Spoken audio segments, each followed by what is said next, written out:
இப்போ 14th திடீர்னு back அடிச்சிட்டாங்க 10ங்கும் போது இதை எப்படி பார்க்குறது? அப்போ விஜய் படத்தை காலி பண்ணணும் அப்படிங்கிற ஒரு கணக்கு தான். ஆனால் இதில் நஷ்டமடைய போகிறது ஏன்னா தயாரிப்பாளரும் விநியோகத்தரும் தான் நஷ்டம் அடைவாங்க, விஜய் கிடையாது. ஆனால் விஜய் மனசு கஷ்டப்படும். ஸோ இந்த படம் ஒருவேளை என்ன மாதிரி வசூல் சாதனை பண்ணலன்னா அப்படின்னா, ஆனால் அதுக்கும் மீறி இந்த படம் கண்டிப்பாக வெற்றி பெறும், வசூல் மலை பொழியும் தான் நான் சொல்ல விரும்புகிறேன். ஆனால் 10th வர்றது உண்மையிலேயே இந்த படத்தை கொஞ்சம் ஃபேவர் பண்ணாமல் விடுறதுக்கான ஒரு வேலையில் தான் கண்டிப்பாக இருக்குங்கிறதா எல்லோருடைய பார்வைக்கும் தெரியுது, என்னுடைய பார்வைக்கும் தெரியுது.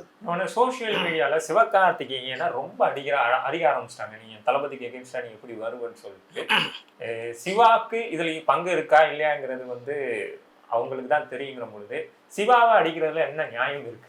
இல்லை அதுதான் எனக்கு என்ன இதில் ஒன்று வருதுன்னா, அவர் ஹீரோ, அவருடைய கடமை சம்பளம் பேசுறது, சம்பளம் வாங்கிட்டாரு, கதையை கேட்கவே இல்லை, டைரக்டருக்காக பண்ணிட்டார், படம் முடிஞ்சு போச்சு, டப்பிங்களை கொடுத்துட்டு வெளியில் அடுத்த பட வேலைகளுக்கு போயிட்டுருக்கார்.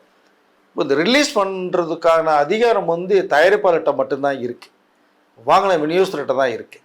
பட் இங்கே என்ன ஒரே ஒரு காரணம் ஏன் எஸ்கே சோஷியல் மீடியாவில் இப்படி பேசப்படுதுன்னா,